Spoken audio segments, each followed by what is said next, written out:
Bismillahirrahmanirrahim. Yang kami hormati beliau Ketua DKM dan pengurus DKM Al-Ikhlas, Bapak Ibu yang Allah muliakan, ikhwatal iman, rahimani wa rahimakumullah. Alhamdulillah, alhamdulillahilladzi arsala rasulahu bil huda wa dinil haqq liyuzhirahu 'alad dini kullih wa kafa billahi syahida. Asyhadu an la ilaha illallah wahdahu la syarika lah, al-malikul haqqul mubin, wa ashhadu anna Muhammadan abduhu wa rasuluhu as-sadiqul wa'dil amin. Allahumma salli wa sallim wa barik wa an'im ala nabiyyina Muhammadin wa ala alihi wa ashabihi wa man ihtada bihadihi wastanna bisunnatihi ila yaumi liqa'i rabbih.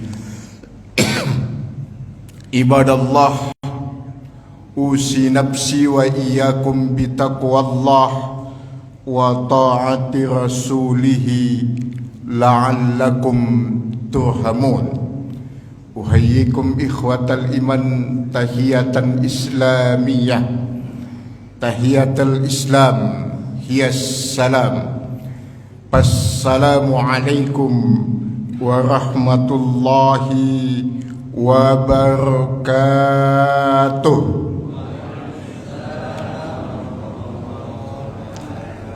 Hamdan wa syukran lillah. Segala puji dan syukur kita hanya kepada Allah atas semua nikmat yang Allah karuniakan. Semoga Allah selalu mencatatkan kita bagian dari hamba-hambanya yang mampu dan mau bersyukur atas sekecil apapun nikmat yang Allah karuniakan dalam hidup kita ini. Salawat dan salam kepada Rasulullah Muhammad ibni Abdullah sallallahu alaihi wa alihi wasallam.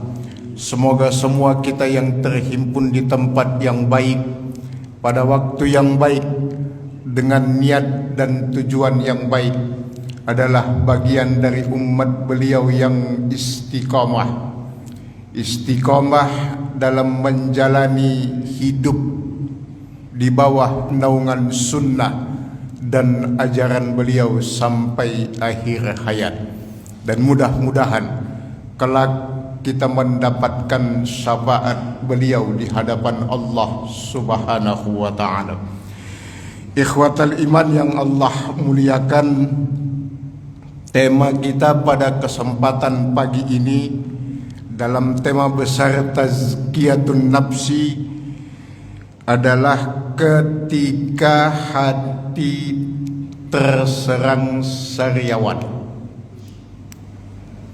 Ketiga hati terserang sariawan. Bukan hanya mulut yang terserang sariawan, tapi juga hati bisa terserang sariawan. Bapak Ibu yang Allah muliakan, tentu ini sebuah analogika. Bukan hatinya yang terserang sariawan. Sebuah analogika, ketika mulut terserang sariawan, senikmat apapun makanan tidak akan terasa. Senikmat apapun makanan yang dihidangkan tidak akan terasa jika mulut terserang sariawan. Hati yang terserang sariawan, Bapak Ibu sekalian, adalah hati yang beriman tapi tidak bisa merasakan manisnya keimanan. Beriman tapi tidak bisa merasakan manisnya keimanan. Ibadah tidak membekas dalam kehidupan. Apapun yang dilakukan, ibadah yang dilakukan tidak berpengaruh dalam kehidupannya. Hanya sekedar rutinitas yang diisi dengan tujuan formalitas belaka, atau dalam istilah syariatnya sukutul amri, sekedar menggugurkan kewajiban. Beriman tapi tidak bisa merasakan manisnya keimanan. Ibadah yang dilakukan sekedar rutinitas yang bersifat formalitas tanpa bekas dalam kehidupannya. Maka ikhwatal iman yang Allah muliakan, kita lihat banyak fenomena dalam kehidupan masyarakat kita. Subhanallah, Indonesia ini menurut data paling banyak memiliki masjid.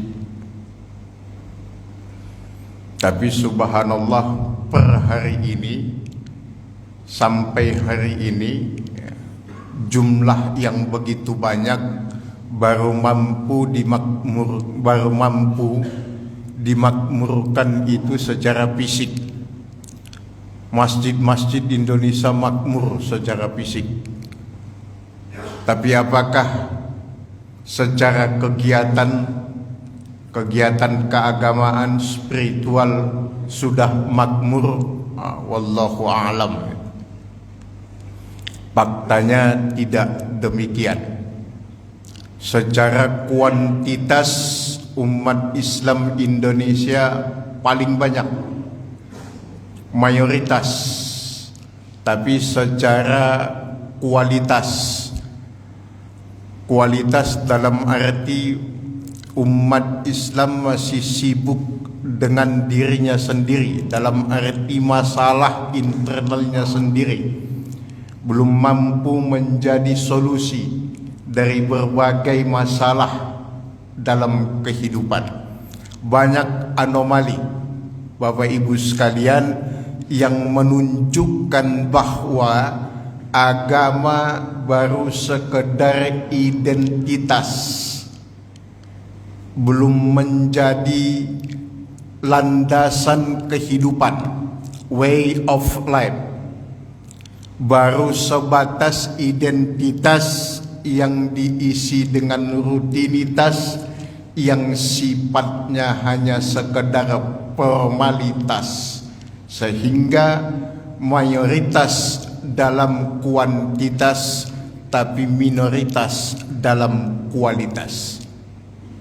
Itulah kondisi umat hari ini. Nah, ikhwatal iman yang Allah muliakan, kita lihat apa indikatornya mereka yang sudah bisa merasakan manisnya keimanan.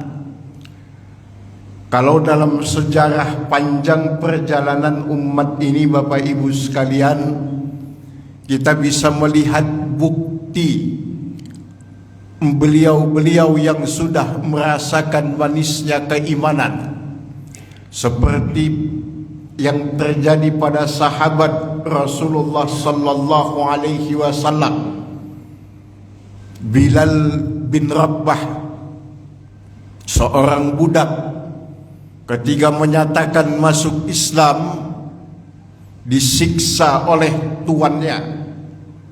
Tapi subhanallah, yang lelah bukan yang disiksa, yang lelah malah yang menyiksa. Seorang sahabiah, sahabat dari kalangan perempuan, Sumayyah binti Khayyat, wanita pertama yang syahid di jalan Allah dalam mempertahankan keyakinannya. Ketika memeluk Islam disiksa oleh majikannya. Tapi lagi-lagi bukan Sumayyah yang menyerah, justru yang menyiksa yang menyerah. Bapak Ibu yang Allah muliakan, bagi pribadi-pribadi yang sudah merasakan manisnya keimanan, ujian, cobaan terhadap keimanan adalah sebuah keniscayaan yang sudah menjadi konsekuensi dari keimanan. Ahasiban nas ayyutraku ayyakulu amanna wa hum la yuftanun. Apakah manusia mengira dengan mengatakan beriman, amanna, kami telah beriman, kemudian mereka ditinggalkan begitu saja tanpa ujian? Ternyata tidak, ikhwatal iman. Semakin tinggi keimanan, semakin berat ujian dan cobaan. Nah, indikatornya Bapak Ibu sekalian, tanda mereka yang sudah merasakan manisnya keimanan. Yang pertama dikenal dalam istilah syariat agama kita dengan istijabah pauriyah. Istijabah pauriyah itu artinya sigap menjawab setiap perintah Allah dan Rasulnya. Kalau dalam istilah sederhana, sigap menjawab perintah itu taat tanpa tapi, patuh tanpa nanti. Istijabah pauriyah, apapun yang menjadi perintah Allah dan Rasulnya, malakum minal khiyarah, tidak ada tawar-menawar. Jawabannya hanya satu, sami'na wa ata'na. Istijabah pauriyah ini, subhanallah Bapak Ibu sekalian, Allah berikan contohnya dalam kehidupan Nabiullah Ibrahim alaihi salam. Nabiullah Ibrahim, ketiga istri beliau yang bernama Hajar melahirkan putranya Ismail. Baru saja dilahirkan Bapak Ibu sekalian, turun perintah agar Nabi Ibrahim hijrah dari satu tempat lembah tak berpenghuni yang sekarang disebut Mekah menuju Palestina, meninggalkan anak yang baru lahir dan istri di sebuah tempat tak berpenghuni. Sampai istrinya keheranan dan bertanya berkali-kali, tapi tidak dijawab oleh Nabiullah Ibrahim. Sampai sang istri bertanya, apakah ini perintah Allah dan perintah Allah? Maka dijawab oleh Nabi Ibrahim, iya. Maka sang istri mengatakan, berangkatlah, Allah yang akan menjaga kami. Berat Bapak Ibu sekalian, tapi kalau itu sudah menjadi perintah Allah, tidak ada pilihan kecuali taat sepenuhnya tanpa syarat. Ketika sang putra mulai besar, falamma balagha sa'yuh, Ismail, turun perintah untuk dikurbankan. Subhanallah, walaupun hampir dikatakan mustahil menurut akal manusia, tapi ketaatan kepada perintah Allah yang lebih utama dijalankan oleh Nabiullah Ibrahim. Jadi Bapak Ibu yang Allah muliakan, istijabah pauriyah, sigap menjawab setiap perintah Allah dan Rasulnya, taat tanpa tapi, patuh tanpa nanti, ketaatan tanpa syarat, kepada Allah Subhanahu wa ta'ala. Sebab Bapak Ibu sekalian, kenapa pertanyaan mendasar? Kenapa kita tidak boleh taat? Ya, ketaatan itu tidak boleh tanpa tapi dan tanpa nanti. Sebab yang pertama, rezeki Allah itu tidak pernah mengenal kata tapi dan tidak mengenal kata nanti. Allah selalu mengucurkan nikmatnya kepada hamba-hambanya. Allah karuniakan segala nikmatnya kepada hamba-hambanya tanpa melihat kondisi keadaan. Bahkan di saat hambanya sedang berbuat dosa pun Allah karuniakan nikmatnya. Subhanallah, Bapak Ibu sekalian yang Allah muliakan. Wa in ta'uddu ni'matallah la tuhsuha. Kalau kita ingin menghitung nikmat Allah, sampai kapanpun tidak akan bisa kita hitung, Bapak Ibu sekalian. Di saat sedang bermaksiat pun seorang hamba, nikmat Allah tidak pernah berhenti mengalir kepada hamba tersebut. Allah tidak pernah memberikan syarat terhadap nikmatnya.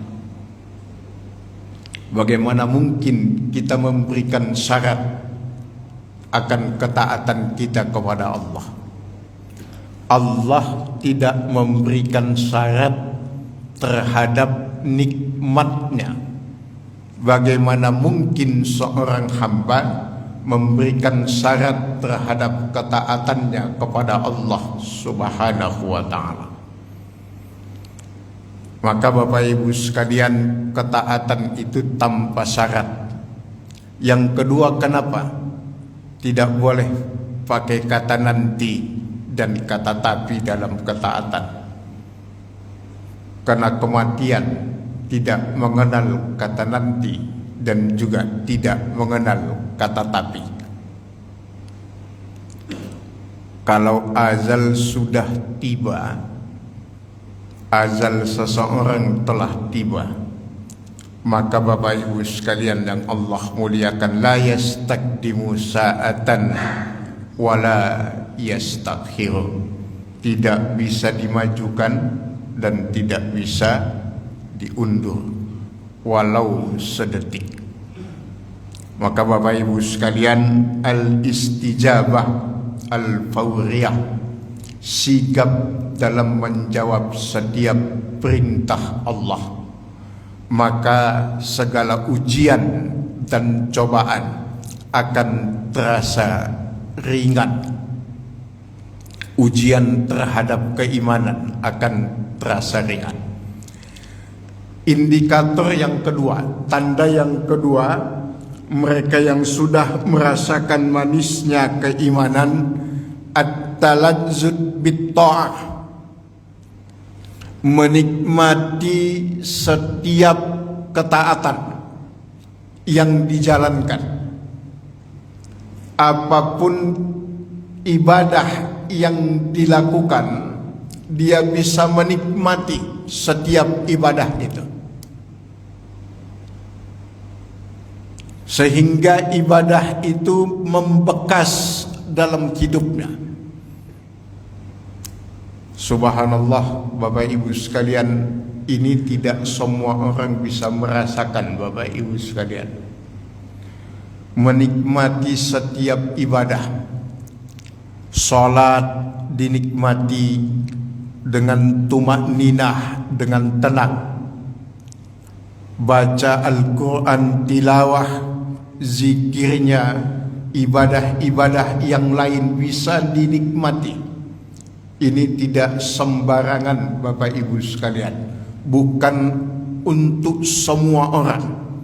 Hanya orang-orang tertentu yang bisa menikmati setiap ibadah yang dilakukan. Ketaatan yang luar biasa akan mendatangkan kenikmatan dalam ibadah. Litatmainnal qulub, membuat hati menjadi tenang dengan zikir kepada Allah. Zikir dalam makna yang luas, bukan sekedar zikir secara lisan, tetapi segala bentuk ketaatan kepada Allah itu juga disebut dengan zikrullah. Dan zikrullah yang mendatangkan ketenangan, dinikmati setiap ibadah yang dilakukan. Subhanallah, seperti sedang ngaji begini, dinikmati. Dia bisa menikmati segala ketaatan yang dilakukan, tidak tergesa-gesa melakukannya, tidak tergesa-gesa melaksanakannya. Itu salah satu bukti bisa menikmati segala ketaatan. At-talazzud bit-ta'ah, bisa menikmati segala ketaatan gitu.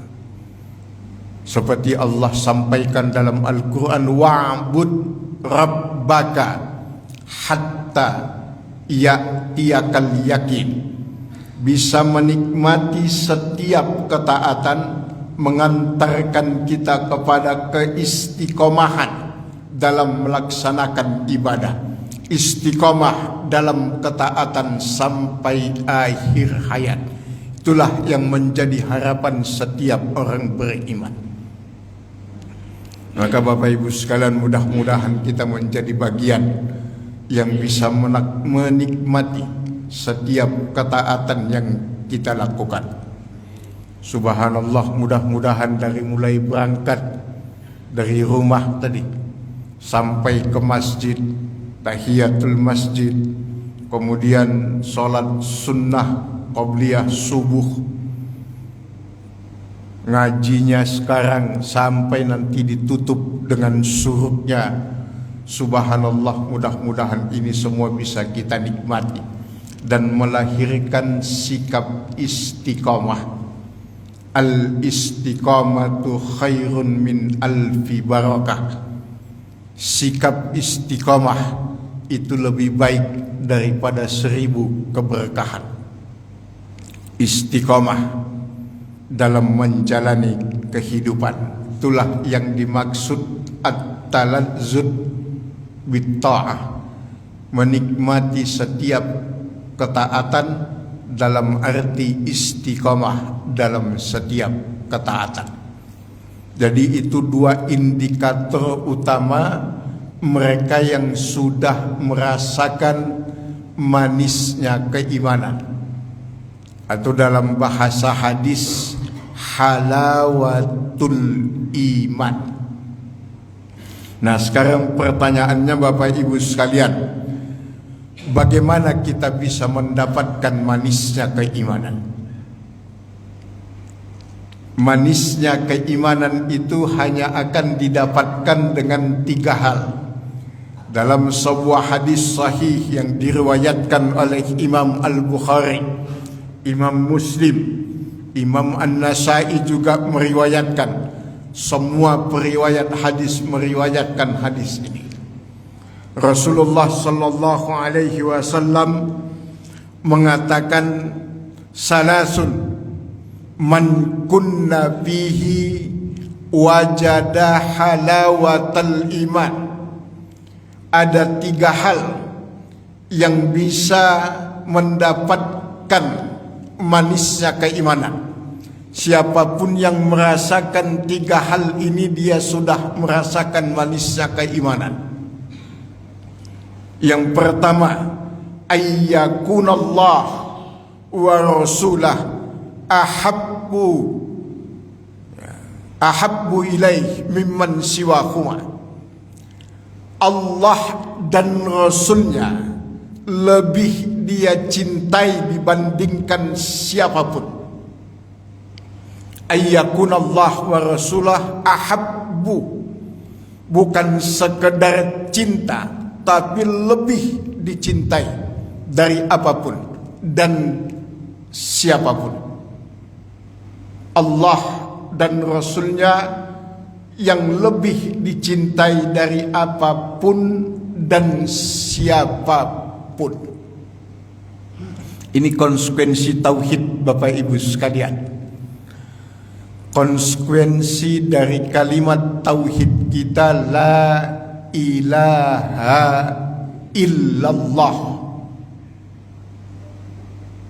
Bapak Ibu, setiap ibadah dalam Islam itu ada syarat, ada rukun. Kalau syaratnya ketinggalan, ibadah tidak batal. Tapi kalau rukun ketinggalan, itu ibadahnya batal. Kalimat tauhid kita itu rukunnya ada dua, Pak. La ilaha illallah, itu rukunnya ada dua. Satu namanya an-nafyu.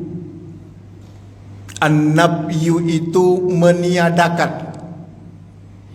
Pada kalimat la ilaha, tidak ada Tuhan, tidak ada yang pantas dipertuhankan dalam hidup ini. Ini dulu yang harus dibereskan dalam kehidupan tauhid kita. La ilaha, tidak ada yang pantas dituhankan dan dipertuhankan dalam hidup ini. Ini rukun pertama. Nanti kalau kita lihat apa arti ilahun dalam bahasa Arab itu, Tuhan, seseorang itu telah menuhankan apapun dan siapapun ketika dia mencintai apa dan siapapun di luar batas kewajaran. Itu sudah masuk kategori menuhankan. Tidak meletakkan sesuatu pada tempatnya, berlebih-lebihan dalam menyikapi sesuatu. Itu sudah masuk kategori menuhankan.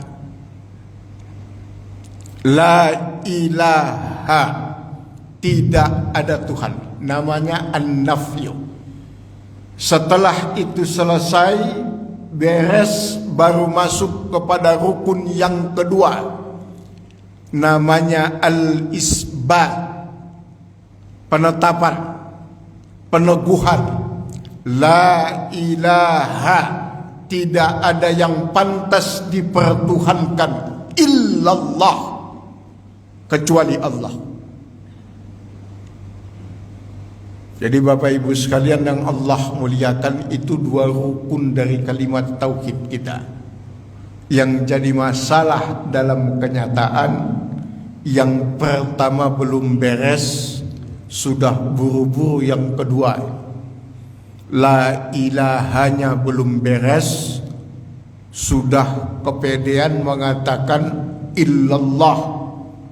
Akhirnya tauhidnya bercampur dengan yang macam-macam.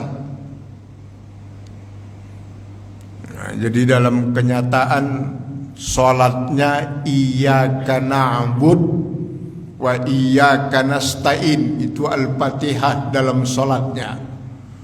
Tapi ketika melihat dalam kehidupannya menjadi iyyaka na'bud wa ila dukun nasta'in.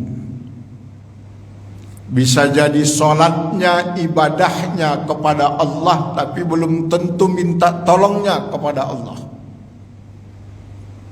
Itu akibat dari tauhid yang bercampur dengan segala bentuk kemusyrikan dalam hidup ini. Nah, rukun yang pertama dibereskan, baru yang kedua kita tetapkan. Pastikan dulu la ilaha, baru kuatkan dengan illallah. Memang hanya Allah yang pantas dituhankan dalam hidup ini. Tidak ada yang pantas dituhankan kecuali Allah. Itulah konsekuensi dari kalimat tauhid yang menjadi arti dari tidak ada siapapun dan apapun yang lebih dia cintai kecuali Allah dan Rasulnya. Besarkan Allah, kecilkan makhluk. Kalau kita sudah bisa membesarkan Allah, maka selain Allah akan menjadi kecil. Allahu Akbar, Allah yang maha besar. Sulit betul, mudah diucapkan, tapi bukan berarti mustahil untuk dijalankan. Semua membutuhkan proses untuk menuju kemantapan tauhid kita, agar kita bisa merasakan manisnya keimanan. Jadikan Allah dan Rasulnya di atas kecintaan kita kepada apa dan siapapun. Allah dan Rasulnya menjadi ukuran dalam setiap tindak dan perilaku kita. Ya, salah satu membuktikannya tadi Bapak Ibu sekalian, kita lihat dari kalimat tauhid kita. Maka hati-hati Bapak Ibu sekalian, jangan sampai batal tauhid kita ini. Syahadat kita batal karena bercampurnya tauhid dengan kemusyrikan. La ilaha illallah, la ilaha illallah. Tidak ada yang pantas dituhankan. Apa yang mau dituhankan dalam hidup ini? Jabatan, ada pensiun. Kekayaan, ada masanya, semua selesai. Kekuatan, ada masanya manusia melemah. Ketampanan, kecantikan, ada semua itu memudar. Nama besar dihormati di mata manusia, dihormati di masyarakat, ada masanya. Nanti orang tidak akan melihat. Li kulli syai'in ajalun. Semua memiliki masanya masing-masing. Semua memiliki masanya masing-masing.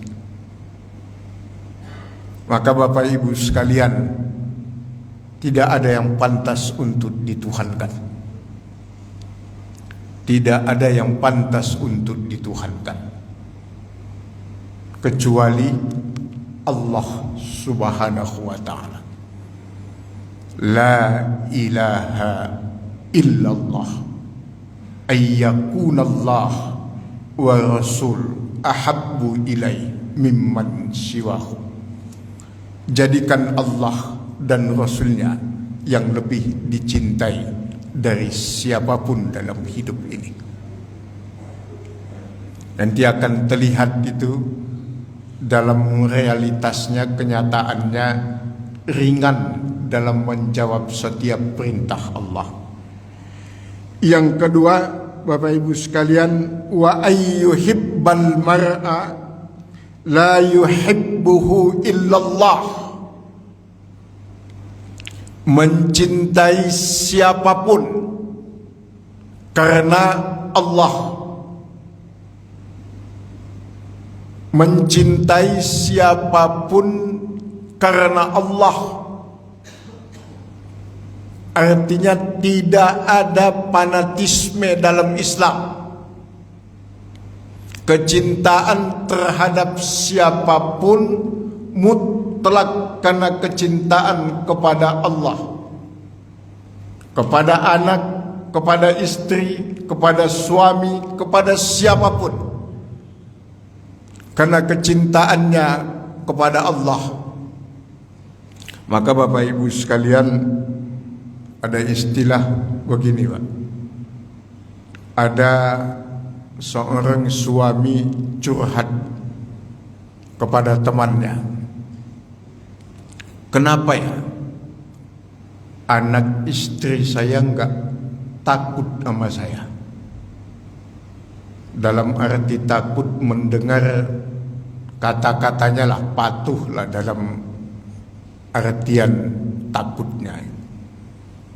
Dijawab oleh temannya, bagaimana mungkin anak istrimu takut kepadamu sementara engkau tidak takut kepada Tuhan anak istrimu? Karena di dalam hadis qudsi Nabi menegaskan, man khafallah akhafallahu kulla syai.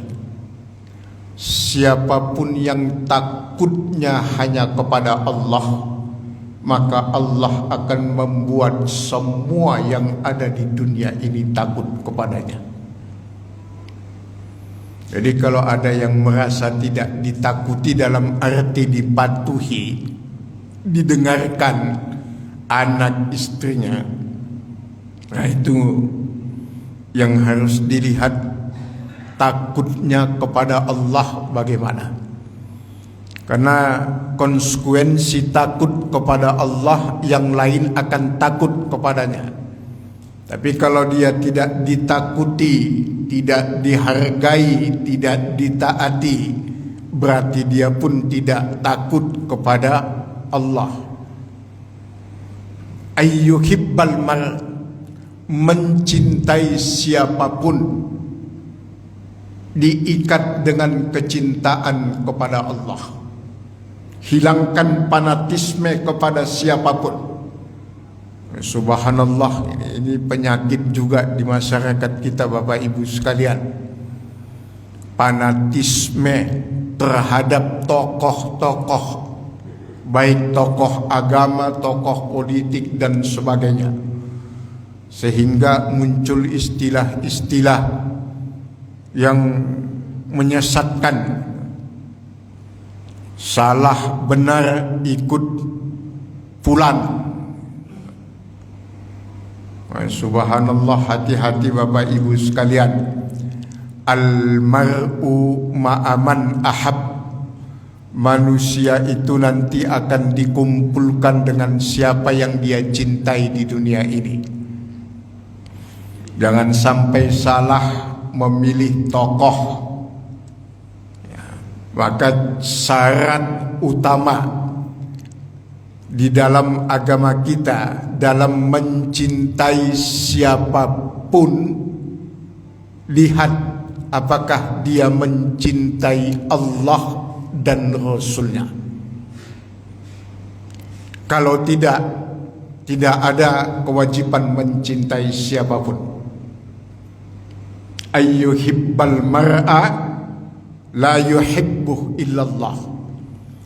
Mencintai seseorang karena kecintaannya kepada Allah.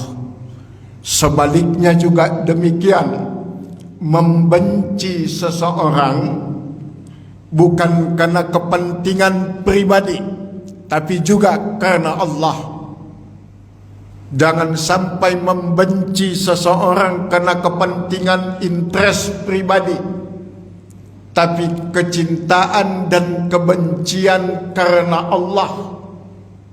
Maka Allah Subhanahu wa ta'ala melalui lisan nabinya mengingatkan dalam sebuah hadis, ahbib habibaka hauman. Mencintai itu sedang-sedang saja. Sebab bisa jadi yang paling kita cintai suatu saat nanti menjadi yang paling kita benci. Wa abghi ba'idaka haumanna. Membenci juga yang sedang-sedang saja. Sebab bisa jadi yang paling kita benci menjadi orang yang paling kita cintai suatu saat. Maka Bapak Ibu sekalian yang Allah muliakan, kaedahnya dalam agama kita, khairul umur awsatuha. Semua urusan yang paling baik itu pertengahan. Jangan ekstrim ke kiri dan jangan ekstrim ke kanan. Mencintai yang sedang-sedang saja, karena bisa jadi yang paling dicintai menjadi yang paling dibenci,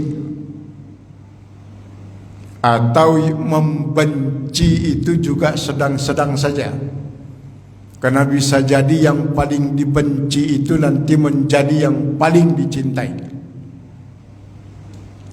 Maka tempatkan segala sesuatu pada tempatnya. Jadi Bapak Ibu sekalian, indikator yang kedua adalah mencintai seseorang, tidak mencintai seseorang semuanya karena Allah.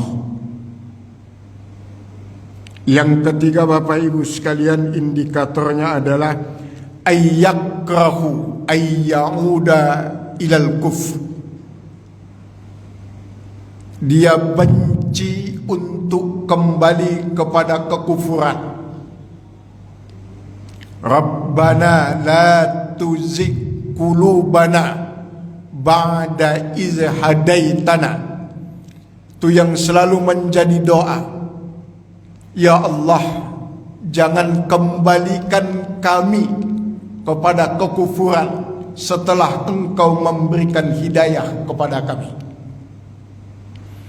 Kalau dipraktekkan dalam realitasnya Bapak Ibu sekalian, ini kan Bapak Ibu sudah mendapatkan hidayah. Ya bisa kita dapat, kita katakan demikian, istiqomah menjalankan sholat subuh berjamaah, dilanjutkan dengan kajian pada waktunya. Ada godaan untuk tidak taat, benci dia terhadap godaan itu. Jadi ditanya, Pak Haji, habis subuh ngaji yuk. Ngapain? Paling juga ustadznya ngomong-ngomong itu juga, ngopi aja yuk. Nah, ajakan ngopi aja yuk yang begitu itu. Dia benci terhadap yang begitu. Benci dalam artian tidak memusuhi orangnya. Jadi Bapak Ibu sekalian perlu dicatat, dalam agama kita diajarkan bukan benci kepada orang kafir. Gak ada ajaran dalam agama kita benci kepada orang kafir. Yang kita benci itu kekufurannya. Orang jahat itu bukan untuk dimusuhi dalam Islam, tapi untuk didakwahi, diajak kepada kebaikan. Jadi bukan orang jahat yang harus diperangi, kejahatannya yang harus diperangi. Jadi benci terhadap ajakan kepada kekufuran, kepada ajakannya, bukan kepada orangnya. Makanya kita tidak pernah memusuhi orang dalam Islam. Yang dimusuhi, yang harus diperangi, itu kelakuannya.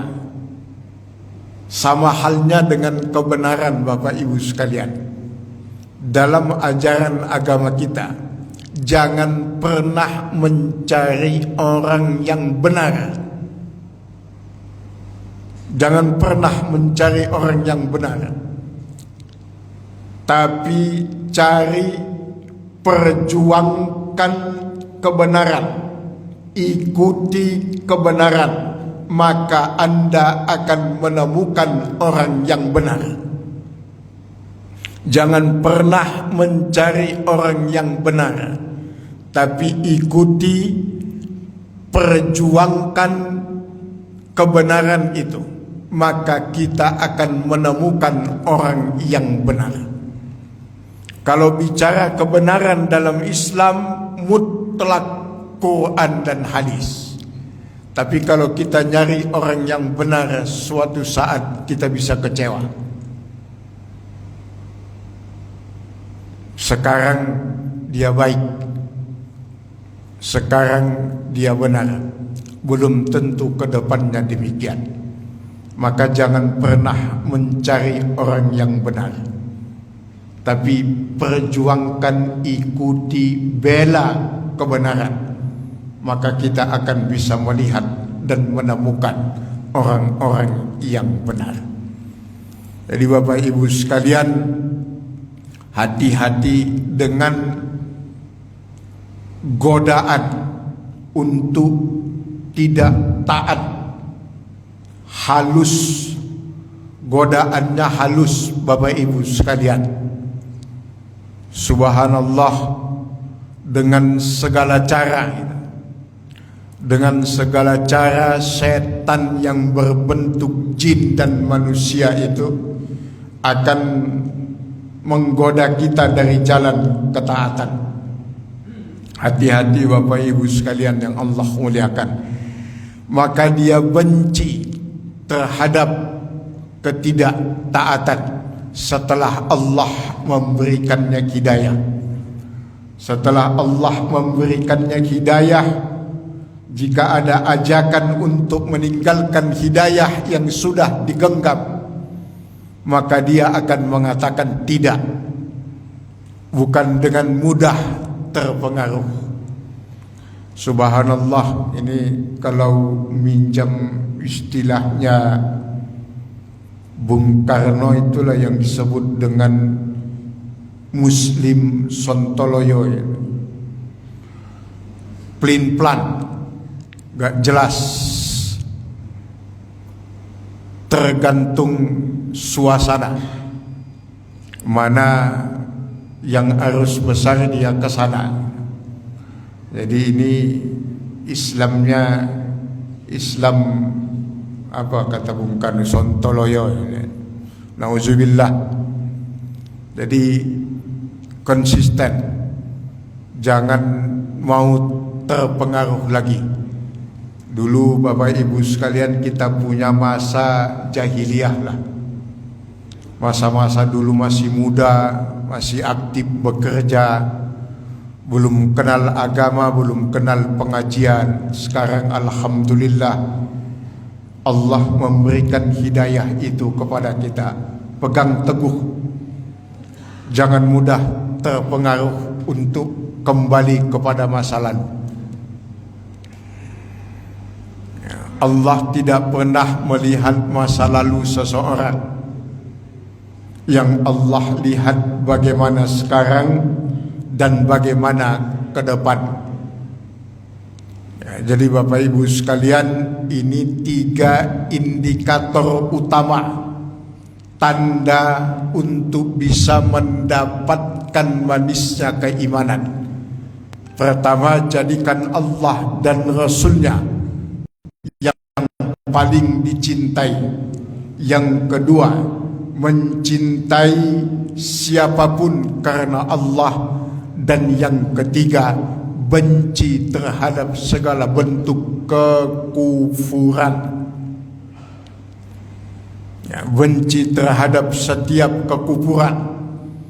Setidaknya dalam agama kita ada 3 hal yang harus kita lakukan kalau melihat setiap bentuk kekufuran.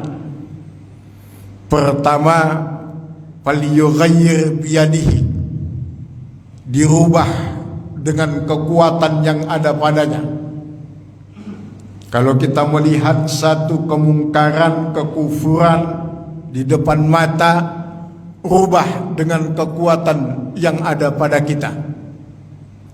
Fa illam yastati fabilisani, kalau dia tidak punya kekuatan, maka dengan lisannya. Fa illam yastati fabiqalbi, kalau juga tidak bisa, enggak berani ngomong, setidaknya dengan hatinya. Dalam arti jangan membenarkan setiap kekufuran. Karena membenarkan dengan cara mendiamkan itu termasuk setuju terhadap kekufuran tersebut. Jadi Bapak Ibu sekalian yang Allah muliakan, inilah pembahasan tema kita tentang hati yang terserang sariawan. Nah, sebagai penutup Bapak Ibu sekalian, bagaimana agar hati tidak terserang sariawan ini?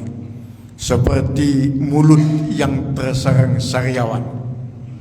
Yang pertama Bapak Ibu sekalian, al-ikhlas. Setiap ibadah dilandasi dengan ikhlas, niat, nawaitunya. Jangan sempat salah niat. Yang kedua, al-ittiba. Dalam setiap ibadah yang kita lakukan, tidak dituntut untuk kreatif. Yang dituntut dalam agama kita adalah ikuti. Sudah ada yang diikuti. Jadi tidak usah kreativitas, tidak dibutuhkan dalam agama. Ikhlas niat. Ittiba adalah sebuah keniscayaan agar kita bisa mendapatkan halawatul iman itu. Ya, ikhlasnya, niatnya. Niat itu Bapak Ibu sekalian, kita sering dipenjara oleh kata-kata hati-hati dengan riya. Kalau mau ibadah takut dibilang riya, takut dibilang riya. Riya itu pengertian utamanya tarkul amali li ajli riyaun, meninggalkan sebuah amal ibadah karena takut dibilang riya. Itu riya yang sebenarnya, Pak. Jadi Bapak mau ke masjid gak jadi karena takut dikatain sok alim. Bapak takut dibilang sok alim, itu riya. Kalau beramal bukan karena Allah, itu bukan riya lagi, itu syirik gitu. Jadi hati-hati, riya itu justru kalau kita meninggalkan amal kebaikan karena takut dikatain orang riya, itulah riya yang sebenarnya itu. Karena juga belum tentu orang ngatain juga gitu.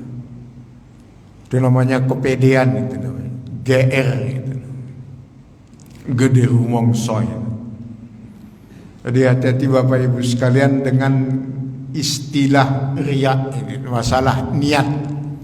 Sampai ada istilah hati-hati jangan sampai terpaksa, karena terpaksa itu tidak baik. Dipaksa itu yang tidak baik. Kalau terpaksa itu memang harus, karena nunggu sadar nggak mungkin lah. Ada nunggu sadar gitu, subhanallah, sulit menemukan orang yang menjalankan ketaatan itu di atas kesadaran. Semuanya memiliki latar belakangnya masing-masing gitu.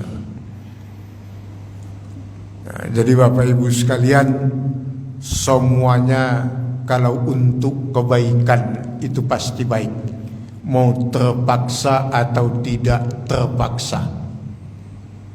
Kalau untuk kebaikan, paksakan diri untuk kebaikan, karena orang lain juga memaksa diri untuk tidak baik. Setan memaksa kita untuk tidak baik. Daripada terpaksa tidak baik, lebih baik terpaksa baik. Aduh, saya terpaksa gak ngaji tadi subuh. Dia bisa mengatakan saya terpaksa ngaji. Paksakan aja, Pak. Semua akan menjadi baik di hadapan Allah. Dan yang kedua itu tadi ittiba, ikuti saja agama ini, syariat agama ini sudah final. Gak usah kreatif, cukup taat, tunduk, patuh, jalani. Gak usah ditambah-tambah. Yang membuat agama ini beratkan kitanya, Pak. Karena banyak beban yang kita lakukan sendiri. Belum tentu dibebankan oleh agama, tapi kita membebani diri kita sendiri. Padahal Islam itu diturunkan yuridullah bikumul yusra.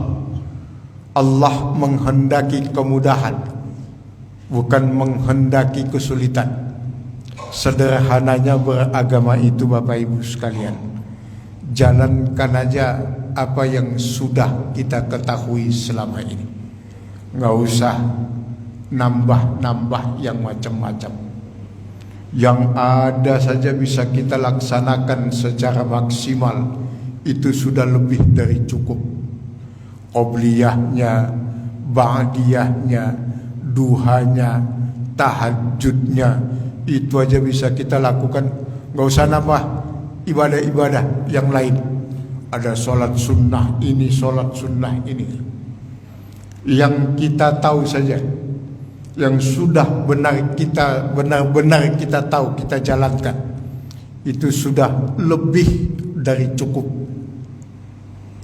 Kadang-kadang menciptakan ibadah sendiri itu jadi berat jadinya. Yang wajib katakan wajib, yang sunnah katakan sunnah, yang makruh katakan makruh. Selesai beragama ini. Di dalam arti ittiba. Jadi Bapak Ibu sekalian yang Allah muliakan, ikhlas dan ittiba itu kuncinya. Baik Bapak Ibu sekalian yang Allah muliakan, ini pembahasan tentang tema kita pagi ini. Sebelum kita tutup dengan doa, ada pertanyaan Bapak Ibu sekalian? Monggo silahkan Bapak Ibu.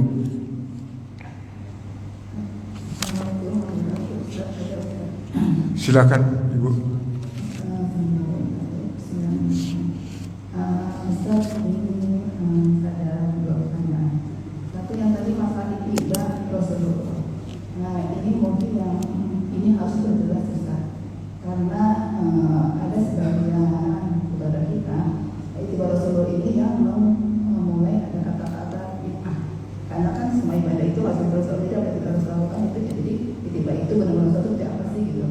Jadi kalau kegiatan itu nggak boleh lagi tengok kayak itu, apakah tiba itu apa kegiatan yang benar-benar ibadah Ramadan atau yang seperti apa gitu. Inilah yang orang agak yang surat Al-Maidah juga sudah sempurna kalau Islam turun, jadi tidak ada tambah-tambah gitu.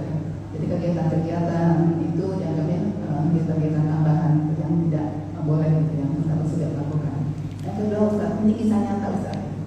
Jadi saat kita pengajian itu kan kita ada salawat nariyah, salawat kubur gitu. Suatu saat itu ada jamaah yang hadir dan bilang gini, aduh saya itu dengung habis salawat.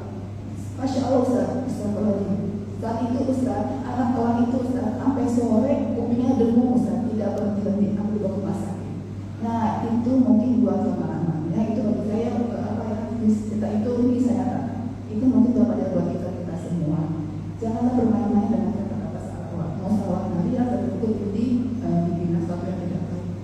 Ini kisahnya ada itu. Orang itu duduknya dengung sampai sore sampai malam masuk rumah sakit, masuk gigi. Itu pernah. Jadi itu pesan yang saya sampaikan. Jadi tolong diminta lebih jelas masalah ittiba Rasulullah. Itu yang saya katakan itu benar. Baik, jazakillahu khairan. Bapak Ibu sekalian, ini satu kalimat yang sensitif di tengah-tengah masyarakat kita. Maka menyikapinya, pertama definisikan dulu bid'ah itu dengan benar. Karena selama ini yang berkembang, yang banyak di masyarakat kita, selalu kata bid'ah itu diartikan apa yang ada sekarang tidak ada zaman Nabi. Kalau itu yang dijadikan definisi dari bid'ah, nanti jadi runyam masalahnya, Pak. Jadi malah jadi bahan perdebatan yang tidak berkesudahan. Sesuatu yang ada sekarang yang tidak ada zaman Nabi, bid'ah. Ya muka kita bid'ah semuanya. Zaman Nabi nggak ada muka kita. Wajah-wajah kita ini nggak ada zaman Nabi. Adanya sekarang. Jangan mendefinisikan seperti itu, sehingga para ulama mendefinisikan bid'ah itu segala sesuatu yang tidak sesuai dengan syariat Islam, itu bid'ah. Contoh, subuh itu 2 rakaat. Bapak sholat subuh 3 rakaat, bid'ah itu, Pak. Gak ada tuntunannya 3 rakaat subuh. Jadi bid'ah itu segala sesuatu yang tidak sesuai dengan syariat Islam. Bukan segala sesuatu yang ada sekarang zaman Nabi nggak ada. Termasuk dalam urusan ibadah. Jadi ibadah yang ada sekarang, selama dia tidak bertentangan dengan syariat, jangan bilang itu bid'ah. Tapi kalau dia bertentangan dengan syariat, itu bid'ah gitu, Pak. Sesajen, itu bid'ah gitu. Sedekah laut, sedekah bumi, sedekah macam-macam itu bertentangan itu dengan syariat. Nah itu yang begitu itu bid'ah. Jadi hati-hati dengan mendefinisikan bid'ah agar tidak menjadi masalah di masyarakat kita.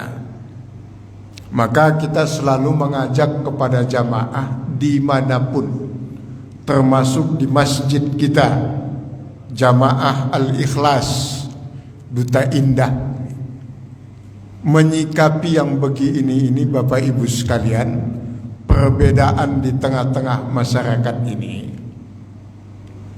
Sederhananya, cari titik persamaan, jangan perbesar titik perbedaan.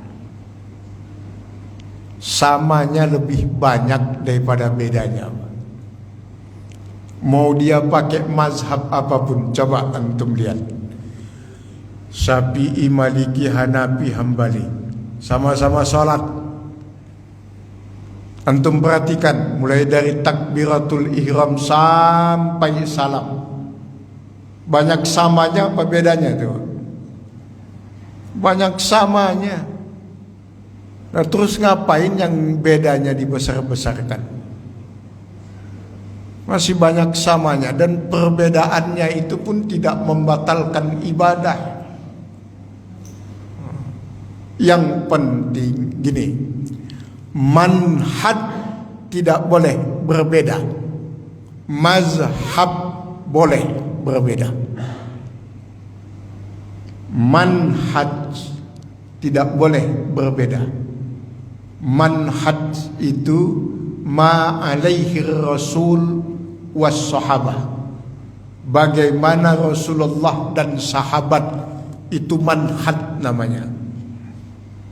Kalau mazhab, mazhaba ilaih, dia memilih yang lebih kecenderungannya kemana, ya terserah.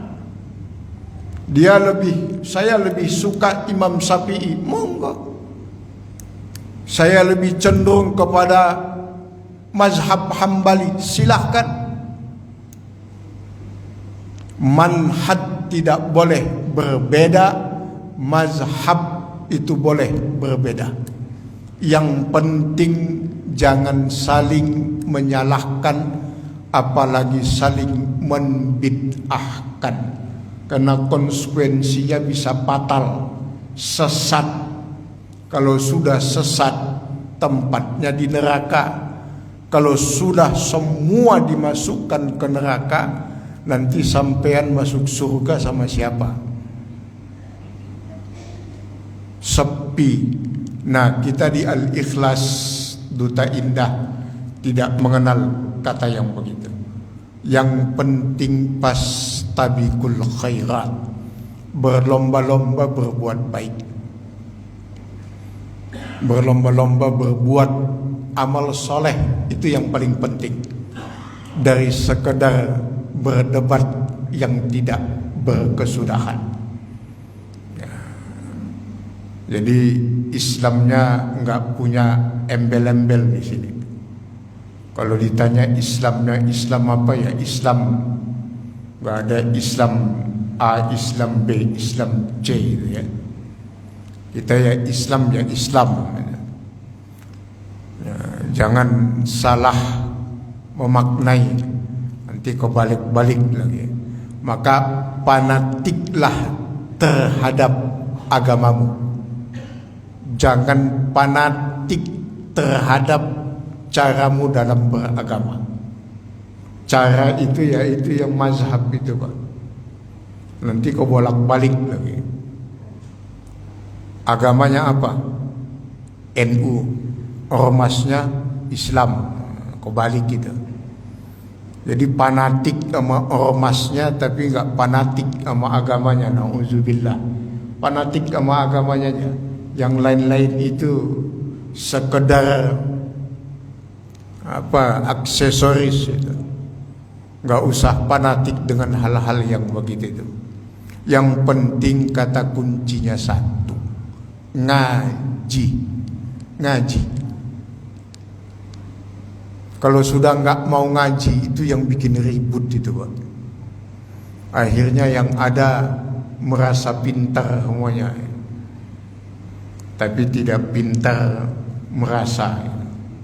Semuanya mengeluarkan fatwa. Ini penyakitnya orang Indonesia ya. Semuanya mau jadi pemain, mau jadi pemimpin. Gak ada yang mau dipimpin jadinya. Semuanya mau megang mic jadinya. Jadi itu ya Bu, tentang ittiba itu. Ittiba, semua kita ittiba kepada Rasulullah dan para sahabat. Nah, kalau mazhabnya berbeda, itu sudah menjadi sebuah keniscayaan. Perbedaan itu bukan untuk dipersoalkan, karena perbedaan itu untuk kemudahan dalam menjalankan syariat agama Allah ini.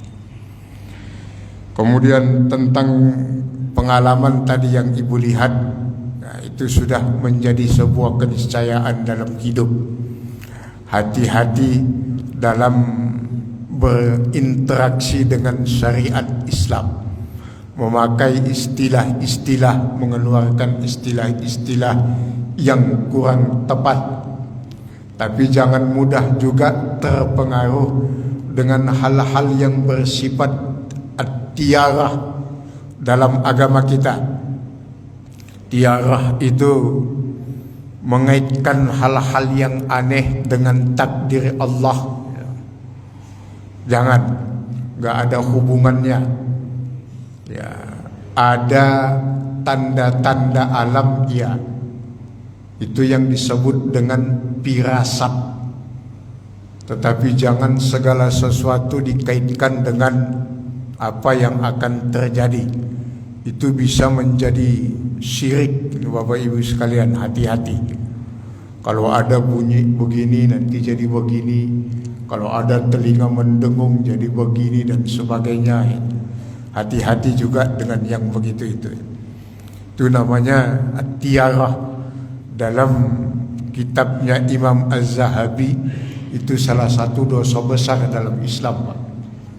Jangan mengkait-kaitkan kejadian apapun dengan takdir Allah, karena takdir Allah itu tidak diatur oleh kejadian apapun.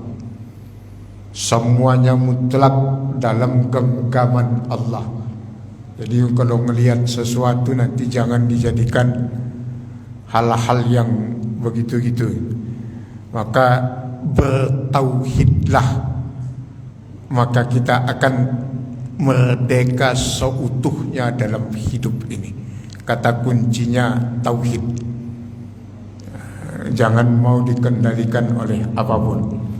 Baik Bapak Ibu sekalian yang Allah muliakan, ini saja sama-sama kita bermunajat kepada Allah dari tempat yang baik, pada waktu yang baik, dalam kondisi dan keadaan yang baik saat ini. Semoga semua kita yang berhadir pada kesempatan ini Allah karuniakan umur panjang dalam taat ibadah. Allah sehatkan lahir batin kita untuk ibadah. Allah mudahkan segala urusan kita untuk ibadah. Allah lapangkan rezekinya untuk ketaatan kita dalam ibadah. Semoga anak, istri, suami, cucu, Bapak Ibu sekalian dimanapun dan kapanpun senantiasa dalam lindungan dan penjagaan Allah. Allah jauhkan mereka dari segala musibah. Yang sakit kita doakan semoga Allah angkat penyakitnya dan Allah kembalikan kesehatan lahir dan batinnya. Terakhir kita doakan ayah dan ibu kita, khususnya beliau-beliau yang telah mendahului kita. Semoga Allah tempatkan di tempat yang terbaik di sisinya. Semoga semua amal saleh yang kita lakukan sebagai seorang anak, Allah alirkan pahalanya berupa rahmat dan ampunan di alam kubur beliau-beliau. Untuk semua niat, untuk semua doa, untuk semua munajat kita yang baik, kita bermohon kepada Allah dengan membaca Ummul Furqan. Al-Fatihah. A'udzubillahi minasyaitonir.